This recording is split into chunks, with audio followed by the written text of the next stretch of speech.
Good evening and welcome to Hobbservation Point Live. I am your host, Chuck Hobbs. I trust that everyone had a wonderful and safe Thanksgiving week and Thanksgiving weekend, and we are back on the grind. Only a few more weeks until Christmas comes. And tonight I have a group of my friends and fraternity brothers and fellow HBCU grads who I am bringing in to continue to push the narrative that we have been discussing over the past few weeks, if not the past few months, actually, in regards to both the coronavirus pandemic as well as the Biden-Harris transition team and what to expect moving forward. Those two Senate races up in Georgia that are drawing so much attention worldwide. And then finishing up, obviously, with a little bit of college football also. And we'll tie that into the first topic, which is the coronavirus pandemic also. So with that, without further ado, let me bring on my roundtable. I have with us again, Alana, Mathews, Arcurio. I have Patrick Grayson. I have John Thomas.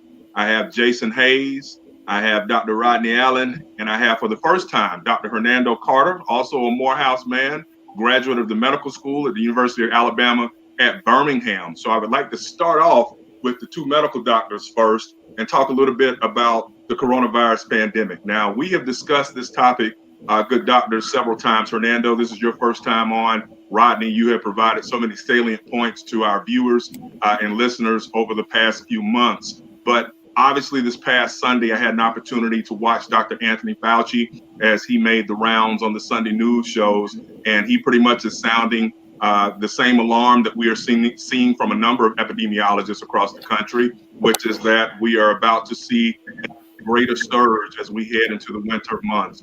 They are concerned about the flu. They are concerned about the coronavirus pandemic, and still we have problems where there are different responses depending upon what state you're in, and sometimes even within a given state, which city that you live in. So first and foremost, I want to start off with Hernando, since this is your first time here. Doc, talk to us a little bit about what some of your concerns are as a medical doctor. You know, one of the things that Dr. Fauci spoke about yesterday was hospitals being overwhelmed right now because of the typical seasonal flu, as well as the surges in coronavirus. So I would like for you to take the first stab at that, sir. All right. Thanks, Chuck, for having me, and hello to the fellow guests here. Thanks for welcoming this country boy from Birmingham, Alabama on. Well, you know, I'd say about 2 months ago on my personal Facebook page, I did a Facebook Live where I tried to encourage my followers to do the holidays, to do Thanksgiving differently, to consider not traveling, not having large gatherings, doing, you know, Zoom Thanksgivings, etc. And unfortunately, it appears that for the most part, most people that I know did not heed that advice. We know that air travel was at an all-time high. And I think that people, at least some of my patients I know, went to get tested prior to traveling, and there was probably a false sense of security in having a negative test and then going to travel and gather for Thanksgiving. So unfortunately, I think we're going to see a surge in a few weeks. We're already surging now. I came back into the office today to just a deluge of notifications that several of my patients have been admitted to our local hospital at UAB with COVID-related complications, COVID pneumonia, et cetera. And, you know, we're not even seeing the post-Thanksgiving surge yet. So I think that we are in for a long December, long Christmas, long New Year's.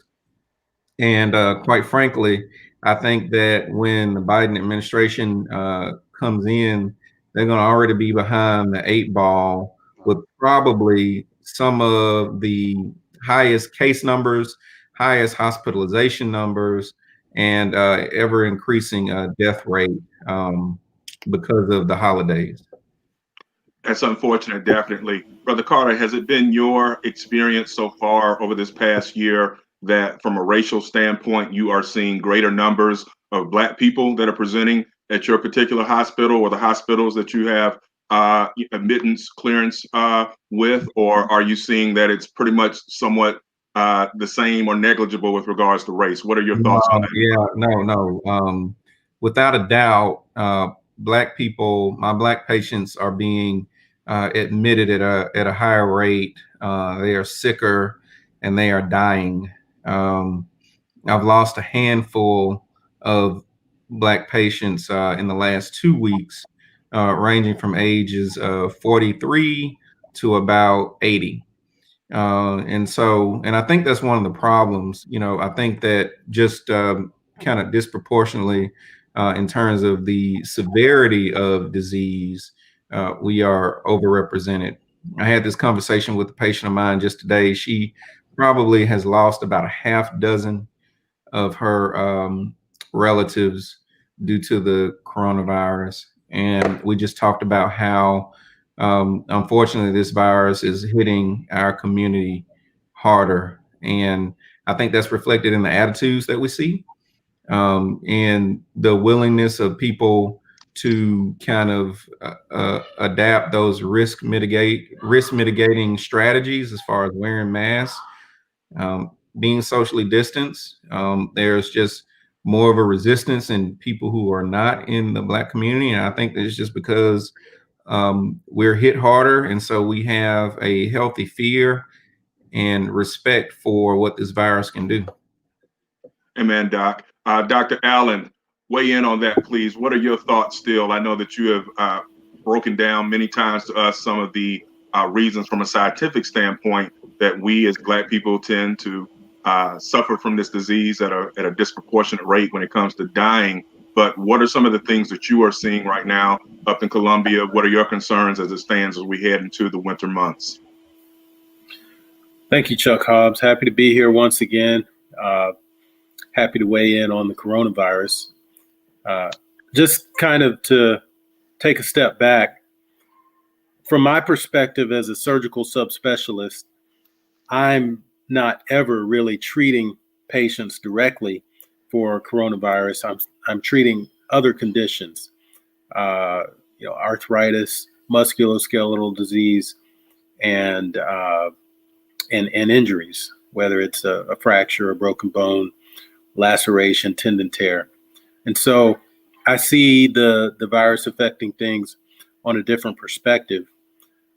Fortunately, in South Carolina, our hospitals are not full again yet. We went through a period where the hospitals were filling up in April, and then another surge in July.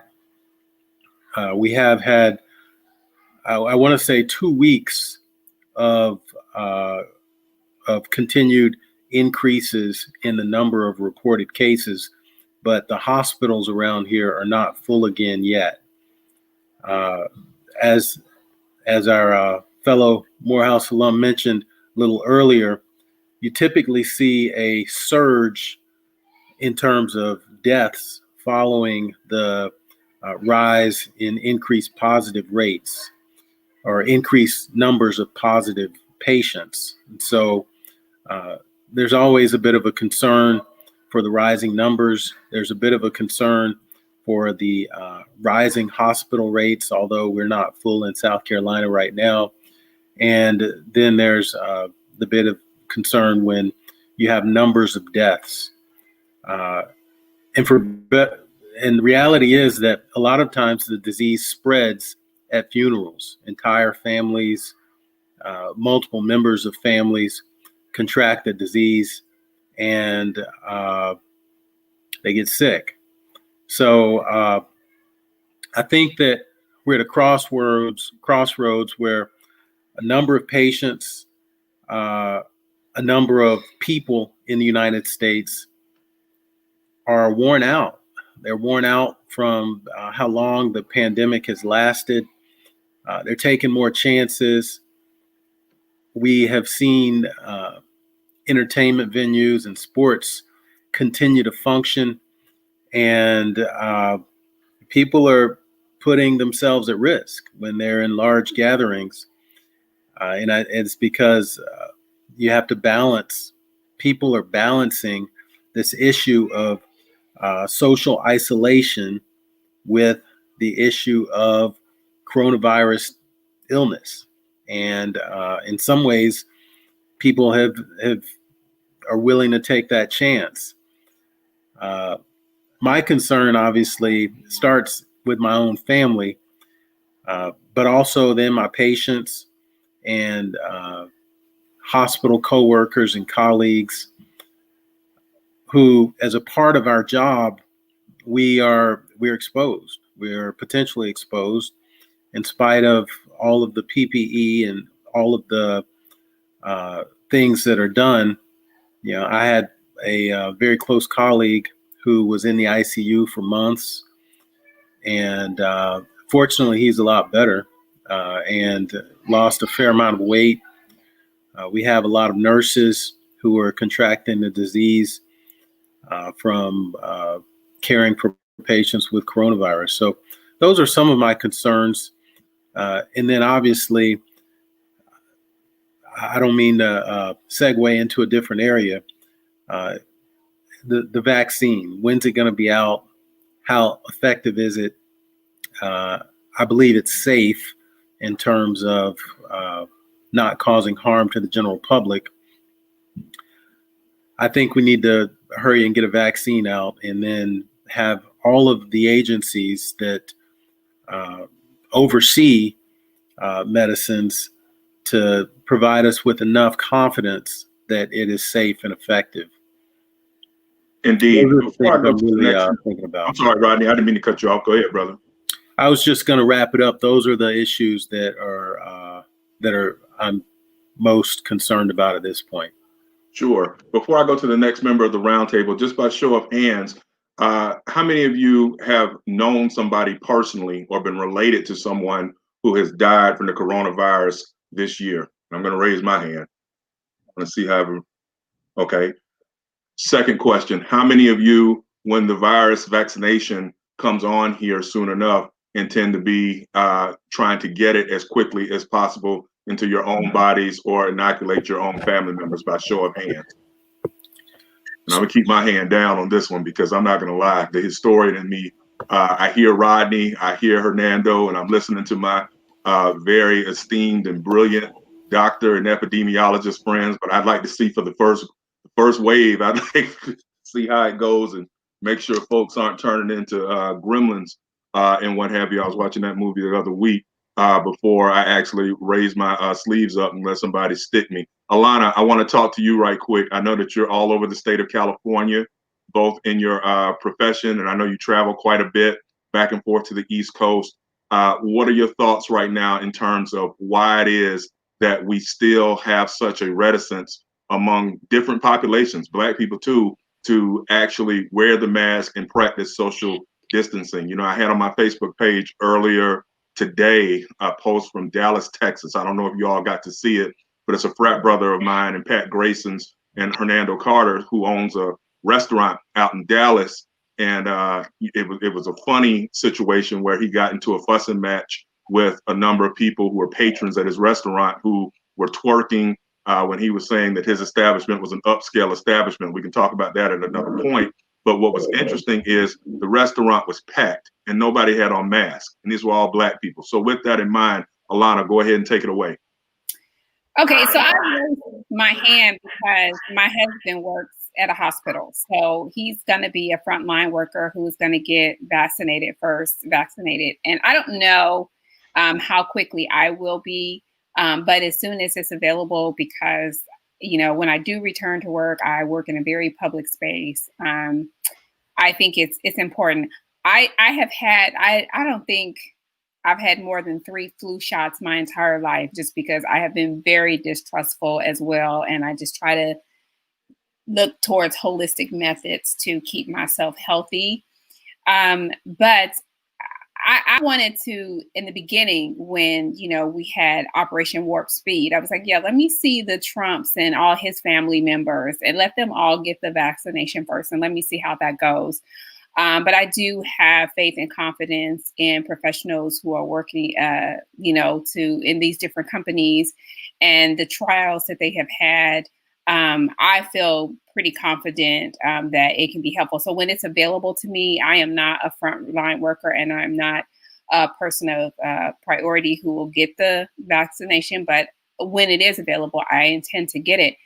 And what I'm concerned about is that, in addition to just the higher rates, our community is especially vulnerable because we have a lot of frontline workers and people who can't work at home. So there are a lot of people in the service industry. So I'm hoping that more education will help individuals, because I think it's important to have an equity plan. Not only do we need to know when we're going to roll it out, but how are we going to make sure that the people who are most impacted, which are going to be the Black and brown communities, get the vaccination first? And so I think departments of public health and governments, local governments should be looking and focusing on that.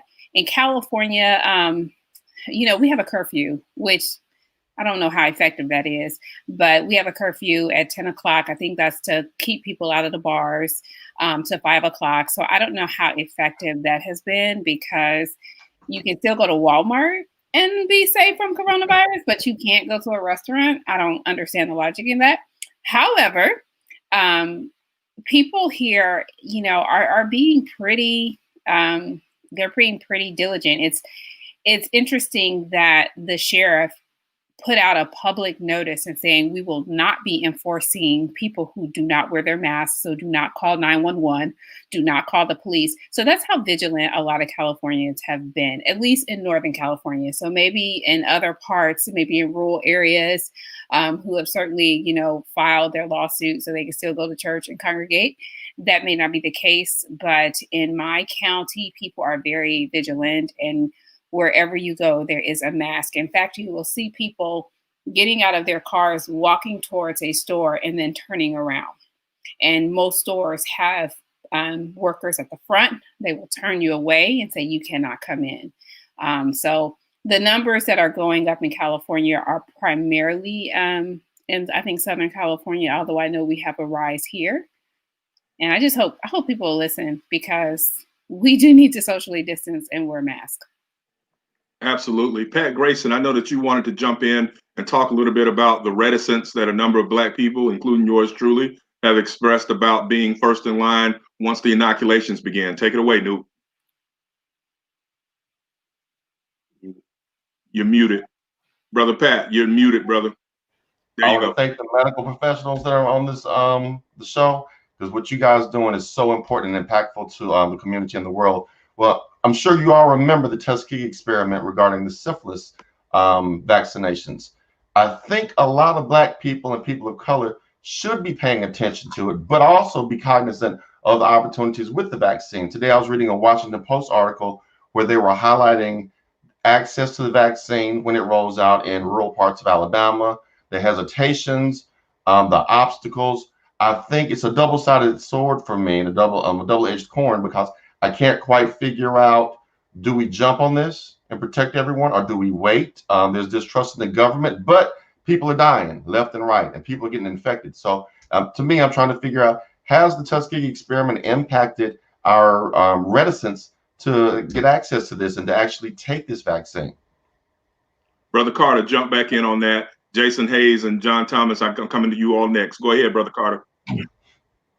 Thank you, Brother Hobbs, and thank you for your point, Brother Grayson. So to address the Tuskegee syphilis experiment, so Tuskegee did sow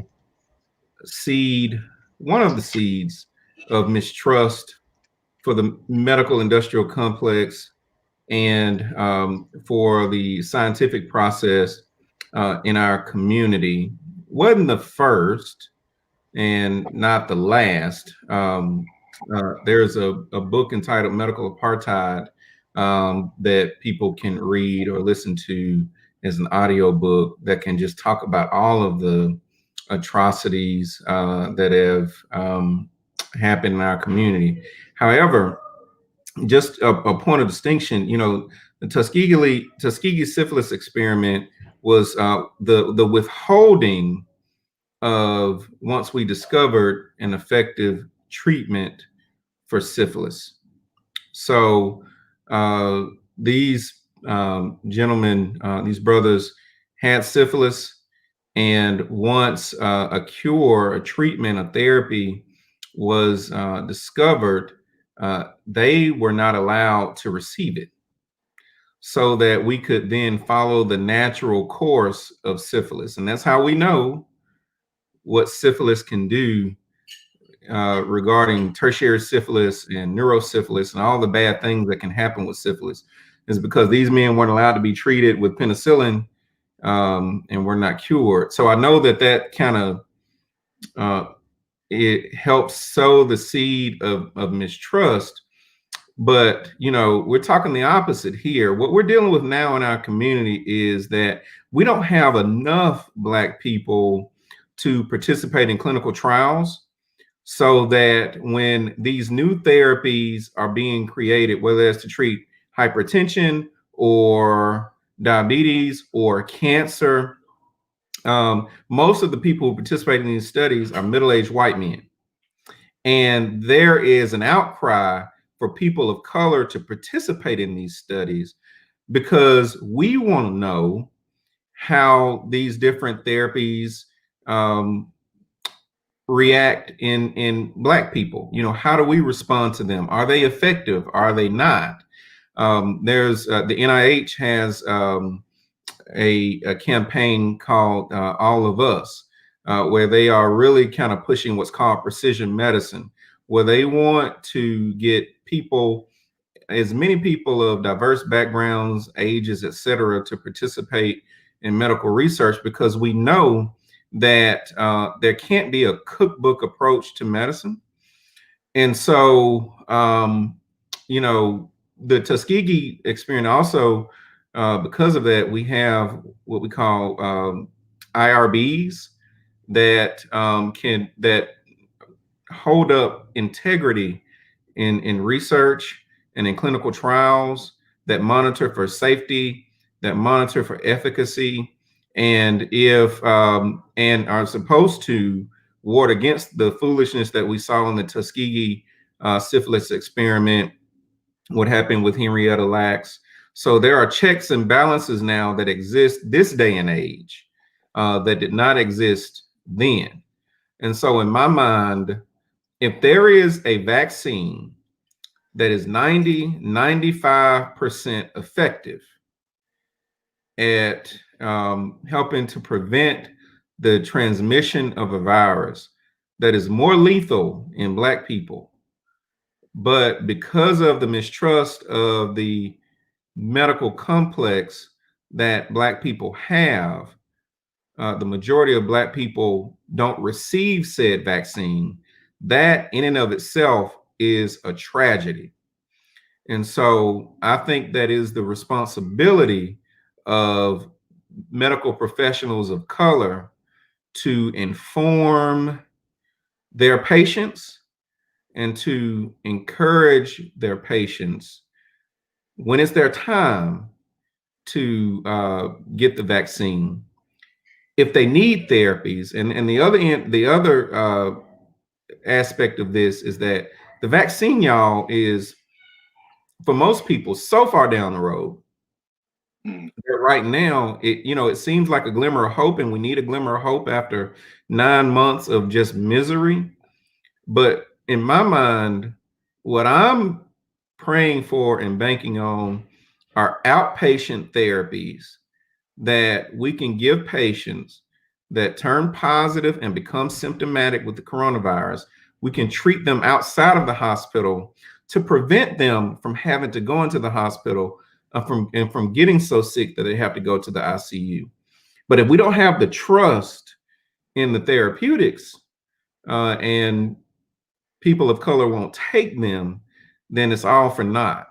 So I think that what you're doing, Chuck, and what other people are doing on their platforms to kind of put people of color who are in the science and medical professions out there to try and give people confidence in it is woefully important.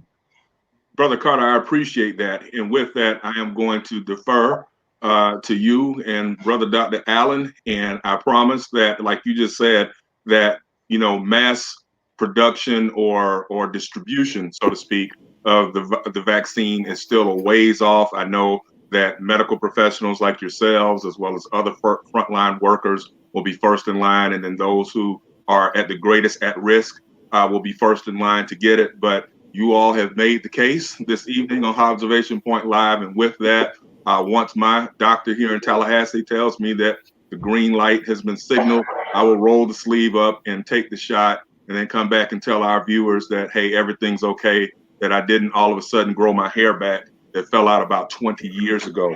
Jason Hayes and John Thomas, you two brothers have been more quiet than I'm used to for the first 20 some odd minutes, and I appreciate your patience. I want to start with John first. John, as you well know, as a student of history, that we've been here before. When I talk about human behavior, the concept of freedoms versus the greater good.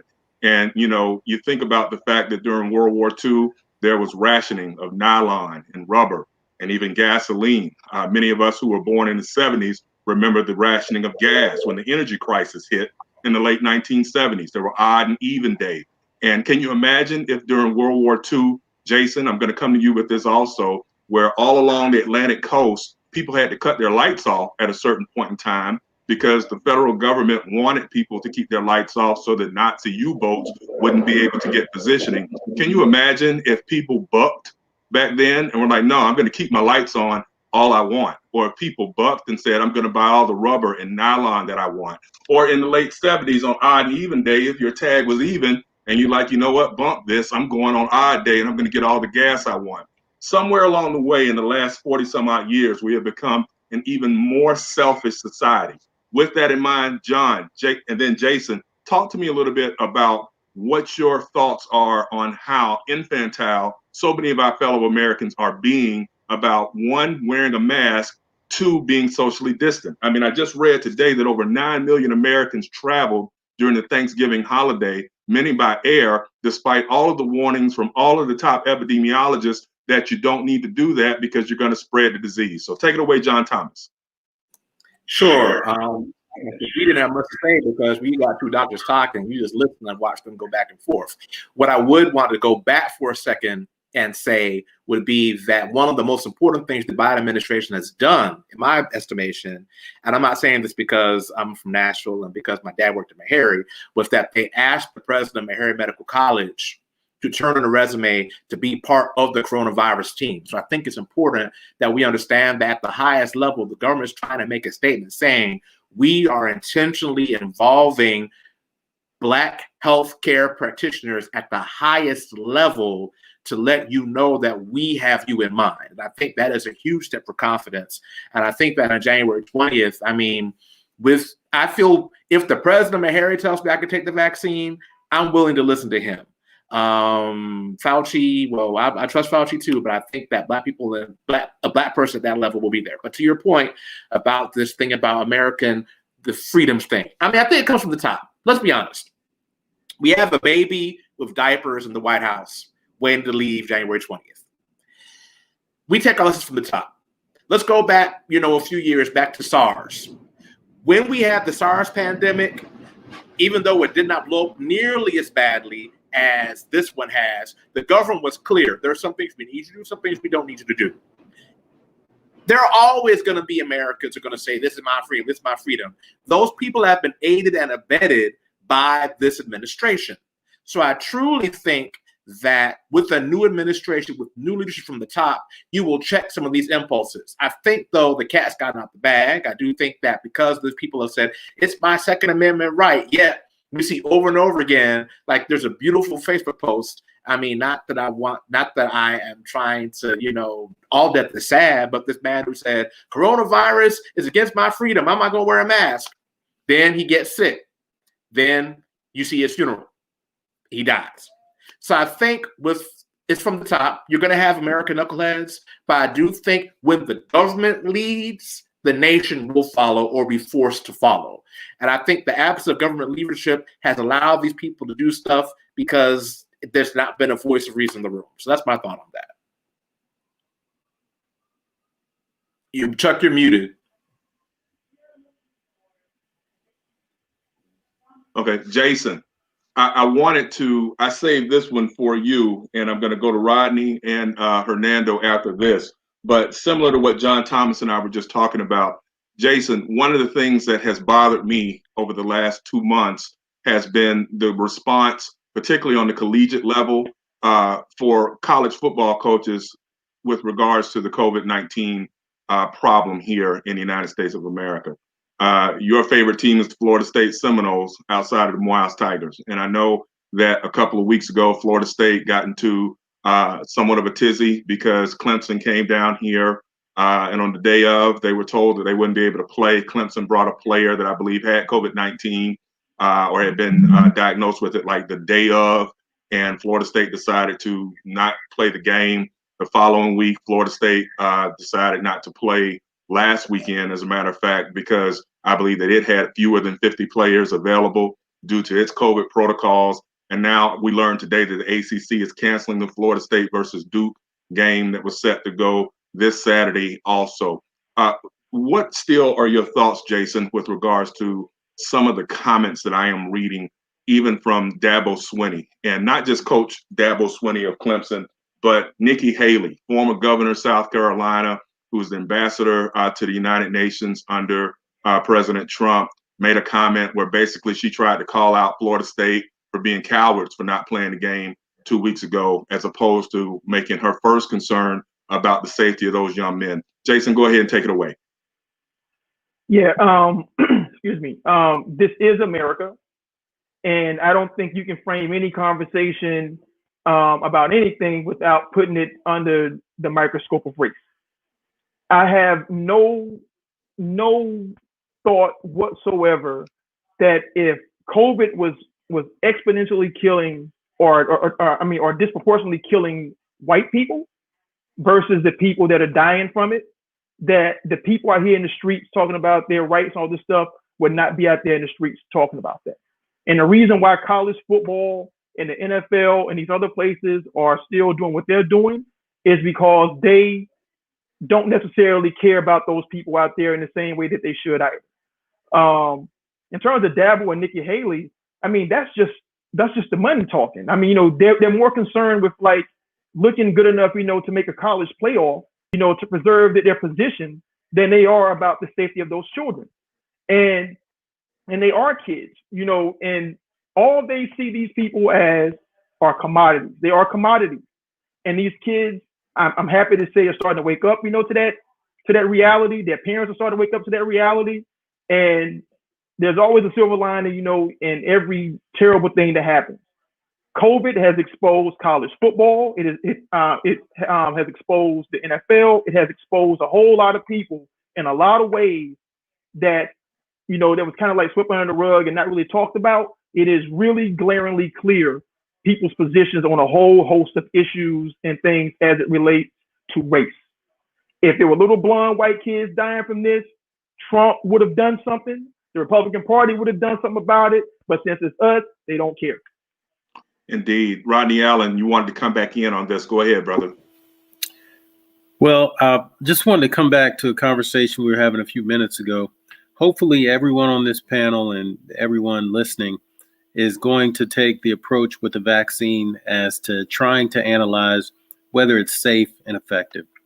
And obviously, individuals aren't going to be able to assess that from any independent knowledge, any set of reasoning. We're going to have to rely on the organizations, the FDA, all of the organizations that oversee medications in America. So hopefully everyone will look at it from that perspective. As far as trusting those organizations, I think America's come a long way. I think the mistrust and distrust is really, in my opinion, it's unfounded at this point. I think that conspiracy theories and things like that are really, I expect Trump to have conspiracy theories. I don't expect learned thinking individuals to focus on that when there's so many different regulatory agencies, even within companies, and then part of our United States government system. So hopefully from the vaccine standpoint, we'll look at that. There are going to be some issues with actually rolling it out. Some of the vaccines aren't stable. The Pfizer vaccine has to be kept at a very low temperature for it to be effective. I know people who have been in the prospective randomized controlled trials looking at the efficacy of the vaccine. And so I'm pretty convinced it's safe. Those individuals don't know whether they received the vaccine or placebo. But I think the companies have been very upfront about the side effects in terms of headache, muscle aches, and GI symptoms. And so, again, hopefully we'll all look at taking the vaccine from the standpoint of efficacy and safety. With regard to the pandemic, we really have to understand that in large part, a very small number of healthy people who are getting the disease actually expire. If you listen to what's reported in terms of numbers, I'll give you an example. In South Carolina, the numbers of positive cases will range between 1,000 to 1,200, and the number of deaths will be 8, 9, 10 each day. So that's really less than 1%. And that is a small number. I'm not saying it's insignificant, but the rationale and reasoning for focusing on the virus and every approach we have is a public health issue. And what I mean by that is it's so that individuals can freely gather and associate and get back to life as usual. There's a low probability that if you get it, you're going to die. But if you get it, you are going to spread it to a lot of other people. A lot of other people, maybe not you, but other people will be in the hospital, and full hospitals are a problem because when hospitals fill up, people die of preventable, treatable conditions because the hospital's full. Simple infection in the leg, a friend in the community, minor infection, sat in the ER because the hospital was too full during the month of July and died, not of COVID, but didn't have a bed to be treated for a simple infection. So it's a public health issue, and that's how we need to approach it.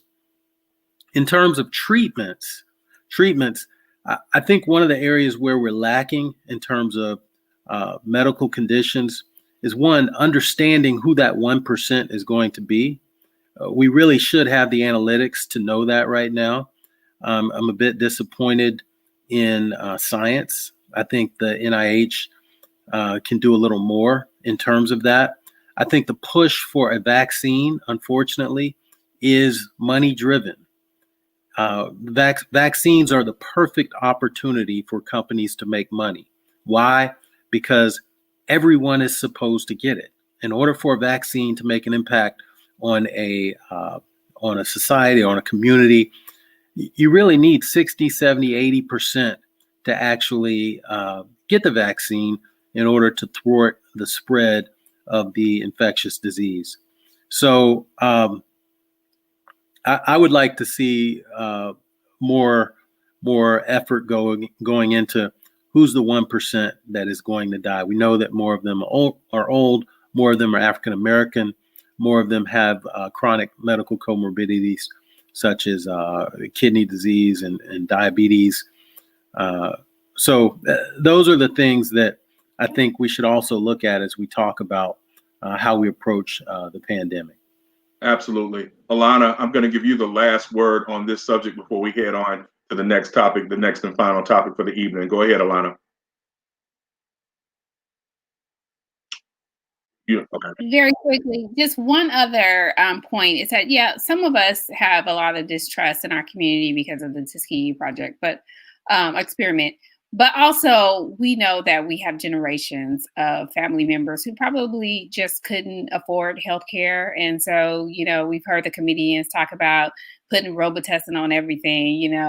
You lost your kidney and then your grandmama say, just go in there and get some Tussin or, something like that. So we also have to deal with that. And then the last point, which Brother Rodney brought up, and I think it's important, is the collateral consequences of us when we don't social distance. We talked a lot about the vaccine, but also when we don't social distance and we think, yes, I'm going to the restaurant. Yes, I'm still going to meet up. I'm not going to wear a mask. You can find yourself in a situation, and we do know systemic racism is still there. So it's when you put yourself in a situation where you're going to be in the hospital and you make yourself vulnerable to discrimination or other, disparate impacts once you are there, even if you're in the waiting room, because someone may just say, oh, well, you're low priority, and they'll just ignore you. So just something else to think about is we got to look at our own traditions in our family and educate ourselves. Like sometimes you do need the healthcare, and we have to work towards that. And not only COVID, but just general checkups all the time. And then we need to look at what happens when we don't social distance. Absolutely. Now, Alana, stay with me. I want to go into the second topic here, which is 51 days in a wake up. And Joe Biden and Kamala Harris will be inaugurated at high noon on January 20th of 2021. As the next president and vice president of the United States of America. With that, today, President-elect Biden rolled out his Council of Economic Advisors. Some prominent names here. We have Janet Yellen, who we all remember was the former chair of the Federal Reserve Board. We have Cecilia Rouse, who will be coming in as the chair of the Council of Economic Advisors for Joe Biden. We have Neera Tanden, who is an Indian American, who will be the director of the Office of Management and Budget. And then we have Adewale Adeyemo, who will be the Deputy Treasury Secretary, and that'll be the number 2 spot. Just looking at the graphic that is up, looking at these pictures, I can't think of any time in my 48 years that this many or these many women and people of color were actually in positions of prominence in a presidential administration when it comes to the money. Bill Clinton did a good job with appointing a diverse group of people. Barack Obama did a good job with it. Even George W. Bush actually, pushed the pail when he made Secretary of State Colin Powell and had Condoleezza Rice and what have you. So we are used to now, over the last 25 years, with having Black people in positions of prominence in all of the cabinet departments. But the Treasury, we still don't have a Black Treasury Secretary. But I tell you what, the number 2 is going to be a Black man. You've got Cecilia Rouse, who's going to be in Joe Biden's ear constantly. How important is that graphic that we just saw, Alana, from your standpoint, not just from an optic standpoint, but in terms of being able to foment policies that will have a greater impact on people of color and or people who necessarily have been left out of the economic milieu, so to speak, over the last, I'd say, 25 or 30 years. Take it away, Alana, then Patrick Grayson, I'm coming to you with the same question. So I'll just be very quickly and brief. Outside of just the wonderful array of equity, diversity and inclusion that you see on those pics, it shows that these are people who have a background in equity. And I feel like these appointments, the most meaningful part of all of these appointments is that they're going to focus because they have a background, they have an awareness, they have an understanding, and they have an appreciation for the frontline workers, which are most of the people in our community, that they're going to put forth policies that's actually going to help the working man and woman. And when we look at, we've already talked about the health impacts of COVID, but what about the economic impacts? And how many of our communities are more vulnerable to, evictions or foreclosures? And we've lost our jobs and we're depending on, government stimulus payments that are going to be running out at the end of this year, and Congress has not. So to be able to have people in place who understand these issues that impact our community the most is the best part of all of this. So I think even in the Obama administration, even though he had some diverse appointments, I think it was probably a little bit more conservative. So what I appreciate is that I think these appointments will be a little bit more aggressive and progressive in the policies that they put forward. Very good. Patrick Grayson, what are your thoughts on the rollout thus far? Touche, Alana. That's a beautiful infographic. Just the color, the diversity and gender is just so impactful. One of the things that people forget about bringing in appointments and all of this transition is that the experiences matter. The cultural heritage, the cultural experiences of people having uncles, aunts, not just their academic experience, but their real life experience of bringing this to the economic development table for small businesses, for entrepreneurship, for innovation. And I've taken some time to review the backgrounds of a lot of these people. And I think that they have the experiences to be able to legitimately look at a lot of these policies and develop more policies that's going to completely impact the innovation sector, the entrepreneurship sector, and the small business sector. Because right now, coming out of COVID, there are going to be a lot of business angles that we're going to have to address that this country hadn't addressed in 100 years. And I think that this team that the Biden-Harris team has assembled is going to be critical and to bring a diversity of ideas to the table to move the country forward. And I would be remiss if I didn't talk about how we got to that point. And I just want to give a shout out to Dr. Lisa Cooks, my Spelman sister, who was on the economic transition team. And so I'm sure that has some input on the beautiful, colorful array that we just saw. Amen. Amen. And with that, John Thomas, let me ask you, brother, obviously, you know, the Democrats have been able to maintain control of the House. We still have to wait until January 5th before we know whether or not Republicans will retain control of the Senate or not.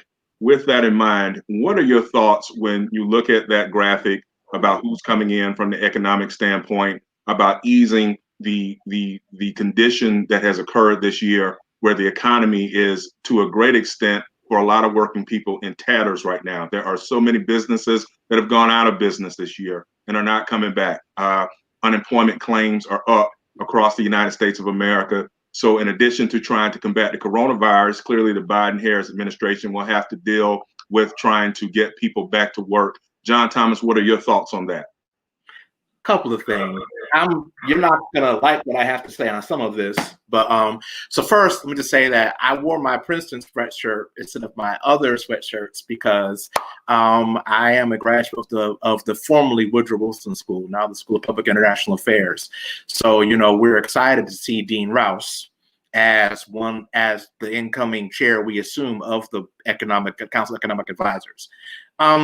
You know, I know we're talking about the diversity, the graphic, the experience, but let's not, and Patrick said some of this, but I want to hit this in. Some of the things the Republican attack points about Kamala were like, oh, well, Biden picked her because she was a woman, not because she was competent. No, Biden picked a competent woman who happened to be Black. If you stripped the phenotypes and the gender away from this panel and just looked at their resumes, you have one of the best teams assembled in the history of this country to deal with the issues. It just happens that Janet Yellen was on the Council of Economic Advisors, then was the Fed chair, should still be the Fed chair, except for the big baby in the White House, and now will be the Treasury Secretary. Cecilia Rouse was also on the Council of Economic Advisors under Obama and leads one of the nation's top public policy schools. Now, I think, and you could go down the list of the people who just happen to be people of color. Now, additionally, the experience, as we all know, being in the room as indeed the Nitra Pagan, which she talked about her joy of being tapped for OMB. She said, you know, I grew up on public assistance. So I find it an honor to be charged with the program to help make sure these policies come through.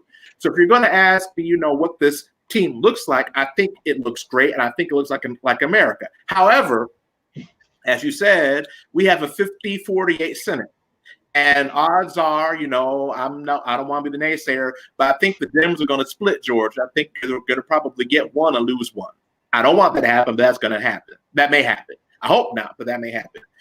Pagan for OMB has already caused rankles because in her personal life, she said some things about McConnell being Moscow Mitch and problems with Republicans, because she also headed one of the nation's progressive think tanks, the Center for American Policy. Nothing wrong there. And in a normal DC environment, you would let the president have his picks, and then let him have his team. But of course, we know DC's norms have been ripped up, and the Republicans are going to pick a fight, and they're probably going to pick a fight with Nitra Pagan. So will she get confirmed? They're already saying we don't know if she's going to make it or not. I think, though, that their strategy in this, my big concern is unifying the Democrats. This team is not a progressive team. This team is a middle-of-the-road, competent team, but at this point, no bones have been thrown to the AOC wing of the party. So I'm looking to see what's coming out with labor, what's coming out with Small Business Administration, what are coming out with some of these policies, because at this point, he's done a good middle-of-the-road, people who know and trust DC. But at this point, AOC and Bernie are already saying, well, what's in it for us? With the 50-48 Senate that could end up being 51-49, I don't know what we're going to see on that front. John Thomas, you just served up a fastball right down the middle for Jason Hayes, who I often joke is our resident socialist out of the Florida boys. Jason Hayes, what respond to what John Thomas, our brother John Thomas just said with regards to Joe Biden's economic picks so far in regards to key appointments being middle of the road, moderate to even perhaps conservative Democrats, and whether or not there are going to be any bones thrown toward the AOC wing of the party when it comes to the economy. Take it away, Jason. Well, for me, what I see are people, like you said, I mean, they're competent people, but at the same time, you talk about the Treasury Department, and, and I'm acutely aware that there is another half of this country that wants to see certain things. So I'm not so staunch about things so that I can't understand that certain things have to be conceded in order just to get something better in the works, and start, somewhere, and start building from there. But in terms of the diversity, Ayanna Pressley said one of the favorite things I've ever heard, when she said, the people closest to the pain should be the closest to the power. Now, the Betsy DeVos's and the Ivanka Trumps of the world excluded, I think that most people, if you get diversity, that's not saying that all black people are poor or working class or anything like that, but the more diverse that you are in the people that you bring into the process, the more varied the thinking becomes, and the more varied the focus becomes, and you can actually get a broad swath of things done. So even though these people can appear to be, I don't know, like moderate, to maybe conservative, I think that you have to almost expect that when it comes to the Treasury Department or anything that has to do with big business, because at the end of the day, they have the money, and you have to figure out a way, to navigate that process in order to get things done on any scale, to make it possible for this country to be able to function. So I'm not so crazy about any of it, but at the same time, I'm practical and pragmatic. Understood, and I appreciate that, Jason. Now, I'm going to come back to you, Hernando Carter. As you know, this year I have been pushing very hard for our Morehouse brother, Raphael Warnock, pastor of Ebenezer Baptist Church, who is in a tight race right now with Republican incumbent Kelly Loeffler up in Georgia. We also have John Ossoff, who is a Democrat, who's locked in a tight race against incumbent David Perdue. With that in mind, John Thomas said something very profound here a few minutes ago, Hernando, where he was basically intimating that Democrats may split. I want to throw something else out there at you. While we're fighting with all we have, and I don't want to speak negative into existence, but let's say Democrats go 0 for 2 up in Georgia and the Republicans maintain control of the Senate. Is it a danger from your perspective, Hernando, for Mitch McConnell, knowing that obviously the House of Representatives will be in Democratic hands and obviously the White House will be as well? Is it dangerous for Republicans to stall on economic issues in the midst of this pandemic, with people suffering, with people dying, with people not able to even pay their bills? I know that the instinct might be there for McConnell and those to push an intransigent, so to speak, policy here with regards to the Biden administration, but I'm not so sure that inures long-term benefits for Republicans with 2022 coming up if they are painted as the party that is holding up stimulus packages. Hernando, take that away, and then Rodney, I'm going to finish up with you on that same point. Sure, it's dangerous, but past its prologue, I don't think they care. They care about the W, victory to victory, W to W. And will they pay a price? I mean, you have to think about it. So far, for all of the shenanigans, have the Republicans really paid for it? And so, a 0 for 2 in Georgia frightens me, not just for economic policy reasons, but for healthcare reasons. I think that from a policy standpoint, in order to get ahead of this virus, the Democrats need the White House, the Senate, and the House of Representatives. And I think that if the Republicans maintain control of the Senate, then we're in trouble, not only from an economic policy standpoint, but from a healthcare standpoint. And I don't think that we've seen anything demonstrated from the voters in Kentucky, in Georgia, or in any other state where the Republicans hold, even if it's a slim majority, anything that would put them in danger for playing the game that they played in order to win.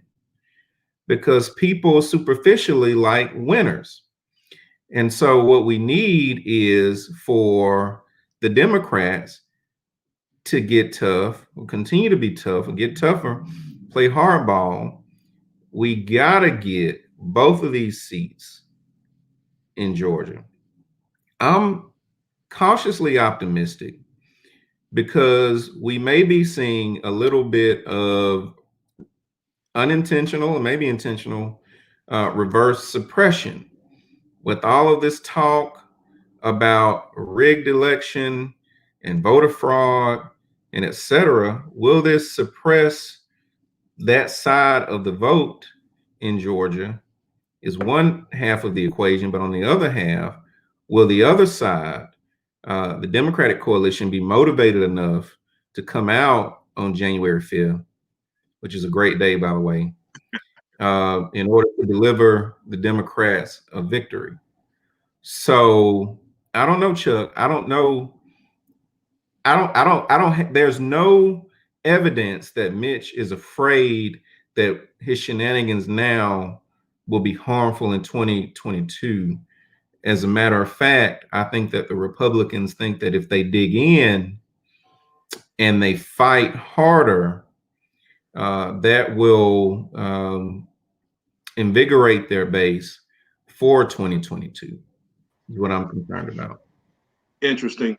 Listen, John Thomas, before I finish up with Rodney, I wanted to follow back up with you on something that Brother Carter just said there, which is the idea that you've had the Trump administration now for going on a month pushing the narrative that this was a stolen election, that the machines were rigged.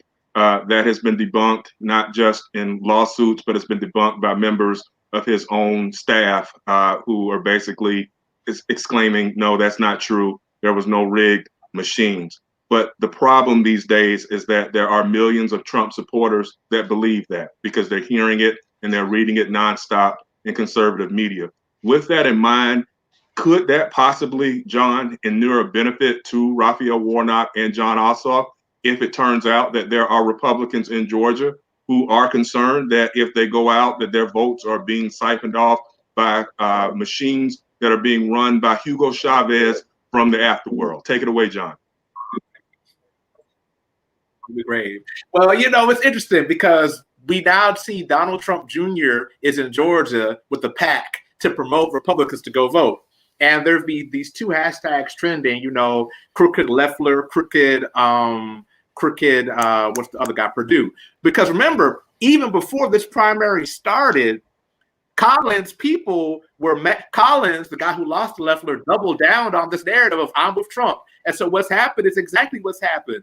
They're mad at the Republican establishment. And so I think that, I think once Trump goes down to save his people and tells them, so now we're trying to tell them the election's corrupt, but I still need you to go vote. I don't know how that's going to work with these people who've already said, so do we? It's like where like the Saturday Night Live skit where the Alec Baldwin was like, count all the votes here, but don't count all the votes there. So, and these people don't have the bandwidth to do that. But in general, I would encourage everyone here. I don't promote these people. I don't condone it, but you need to understand what foolishness these people are engaging in.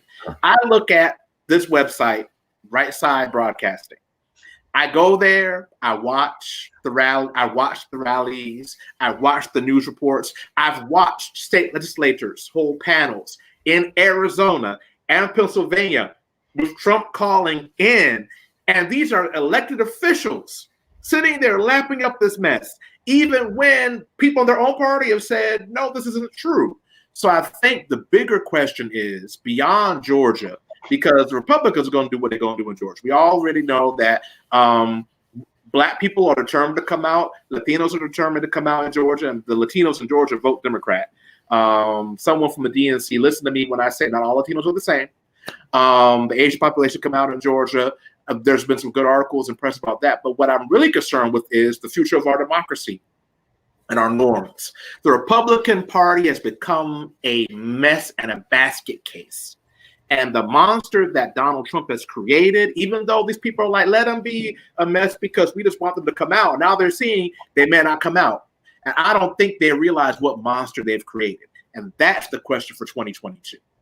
Got you. Pat Grayson, I'm going to give you a word, and then Rodney, I'll let you take us out. Go ahead, Brother Grayson. Data, strategy, and oversight. This is all in regards to the Georgia elections. I'm a strategist. I work in numbers. The numbers are there for the Democrats to win. I saw an interesting article yesterday that said, don't call Democrats in Georgia because there's a lack of landlines outside of the Atlanta metro area, and the strategy and the targeting isn't there. I'm throwing a few things at you for next time, but the Democrats have got to focus on getting out the vote outside of the greater Atlanta metro area, and they got to focus on finding those infrequent voters and encouraging them to get back out to the polls post a presidential. And that's really essentially it: strategy, oversight, data, and voting. Amen, Noob. Rodney Allen, you have the last word, brother. Thank you, Chuck. This is going to come out of nowhere, and I hope you guys don't view me as this crazy idealist and optimist and this naive character. But the way I look at those last two Senate seats is that the voters are going to vote, and whether or not the Democrats pick up a seat or two seats, I think that politicians hopefully have the best interest in the citizens of the country. So on issues such as economic relief, when the economy is having an issue related to any reason, not just the coronavirus, but for any reason, I am hopeful that our politicians who represent us, regardless of political affiliation, are going to do what's right for the public, particularly during times of emergencies. The voters are going to vote, and hopefully each of the candidates will present themselves as worthy candidates. I am hopeful that we won't play this partisan game where we hijack the issues that don't represent what the party that we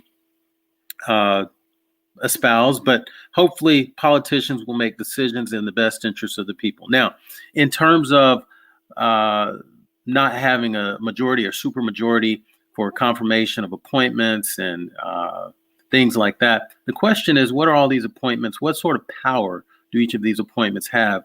And even when things can't get through the Senate, what sorts of maneuvering can the executive branch do to help the people? And Obama made a lot of executive actions that I think helped a lot of individuals.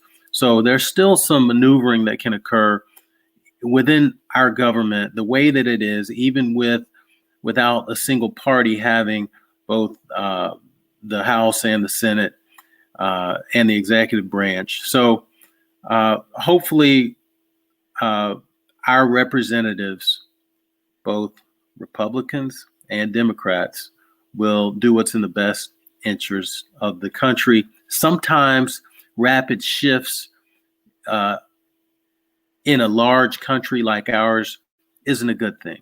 You have a ship that's moving along, rapid sudden changes might topple it over. So we'll have to just watch it play out, and hopefully the Biden administration will do what it needs to do to support Americans and help them in the best way possible.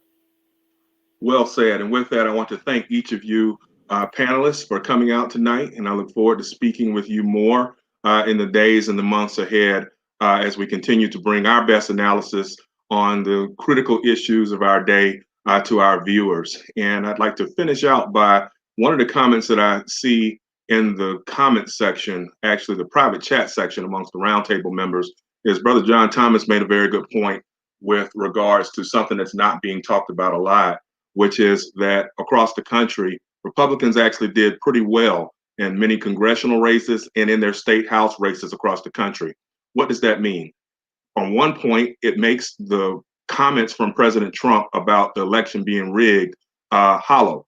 And it's hollow because if an election was rigged, then it would be rigged in the way that Democrats would have won everything.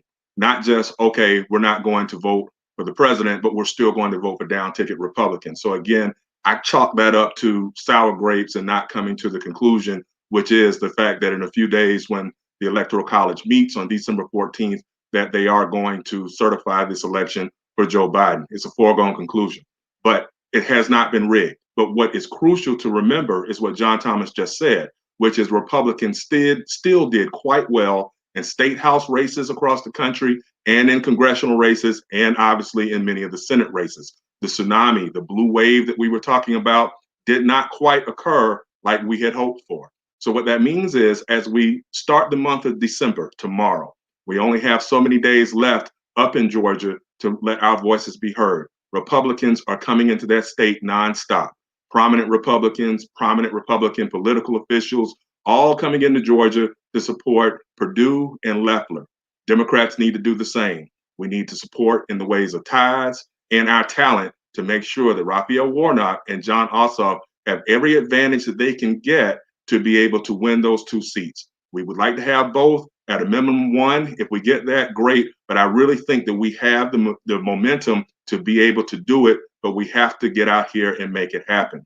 Brother Grayson also in the comment section made a very salient point with regards to the fact that Democrats tend to not show up as well as they need to in congressional runoffs. So I'm imploring anyone who is paying attention to this show tonight that lives in the state of Georgia, or if you have relatives that live in Georgia, make sure that they understand that they need to vote on or before January 5th, which, as Brother Carter did say, is a great day. That's Kappa Alpha Psi Founders Day, by the way. But definitely, we want to make sure that we can send those two men to the